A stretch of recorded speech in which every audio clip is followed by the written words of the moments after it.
Do you remember the iconic Thumbs Up ads of the 90s and 2000s? From being a macho and a daring brand to now being so funny with a large heart, Thumbs Up is one brand that has maintained pole position in the cola category, surpassing global brands like Coca-Cola and Pepsi. But why are we talking about it? Well, because it's turned 40 and introduced a new variant which is Thumbs Up Charged. I caught up with the VP Marketing Coca-Cola India and Southwest Asia, Mr. Vijay Parshuraman, and Ishtiaq Ahmed, who is the Vice President, Public Affairs and Communications at the brand, to talk about their plans for the beverage brand post-40. Listen in. Thanks very much for joining us. We're talking about the star performer, the grassroots star. Thumbs Up now has turned 40. So what are your post-40 plans? Certainly getting charged up and not slowing down. 40 is the new 20, as they say. For us, it's 40 years young. We are pretty excited with the idea that it could be our first homegrown billion-dollar brand in about a couple of years' time. We have great plans to achieve that objective, and Thumbs Up Charged, our first product innovation in 40 years, is a step towards that mighty goal that we've set ourselves for. As you can tell, it's one of the most loved brands in general in the category, definitely so.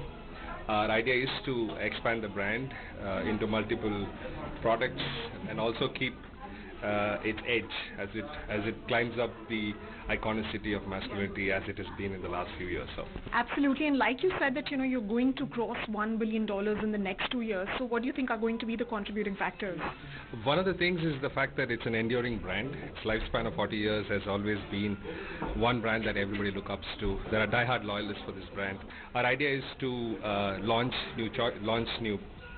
the first product that we have, innovation, great new ideas on campaigns, which always builds the iconicity of this brand. Now, talking about expectations, what are your expectations from, the new Thumbs Up Charge, considering the cola market scenario, not just in India but across the globe? It's not very encouraging. I mean, although Thumbs Up has been the best performing brands out of all the CSDs available in the market, but consumers are moving more towards healthier drinks, more towards organic drinks. So, considering all of that, what are your expectations? How do you plan to deal with those concerns? There are two parts to this question. The answer to the first question is, we are in the business of providing choices to consumers in beverages, non-alcoholic beverages. We have launched multiple products in juices and in sparkling over the last few years. We'll continue to be on that journey. There are drinking moments. Consumers drink a lot of beverages during the day. The idea is that every brand and every category has a role. With that in mind, even colas, even Thumbs Up for that matter, can have great opportunity in India for us to grow the beverage, Thumbs Up the brand, the category, sparkling category, and the company, the Coca-Cola company in India. There's no better home for these drinks than India, because maybe at such a low per capita consumption, we have a long way to go there. Our job is to provide choices to the consumer. One thing about the launch, one would have really expected this launch to have happened before the summer season. That's when most of the cola brands, they launch their drinks, and beverage brands as well. So what's your strategy for the launch right now? The fact of the matter is, this is the 40th year for Thumbs Up, right? Yeah.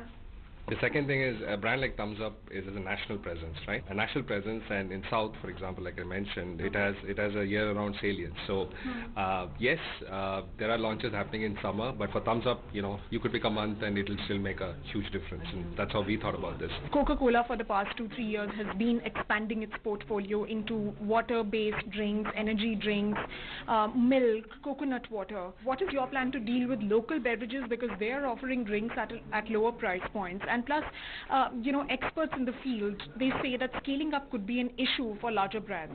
The idea of ethnic beverages, local beverages, is something that we have looked at, and a couple of our brands, like Rimzim, which is selectively sold and we're going to scale it up nationally, are towards the idea of there are local palates that we need to serve as beverages.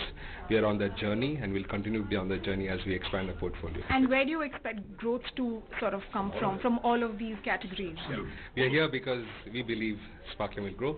At the same time, you will see growth opportunities in many other categories as well. So. And one last question before we actually let you go.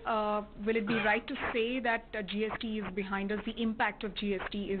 On day one, in spite of the fact that some of our categories were taxed a little higher, and we were a little disappointed about that, We genuinely believe that GST is a transformative tax reform. It's a journey. All the benefits of GST is going to come in the longer term. There's nothing better that could have happened in the GST because it really unifies the market and gives you the opportunity to look at India in a much more uniform manner.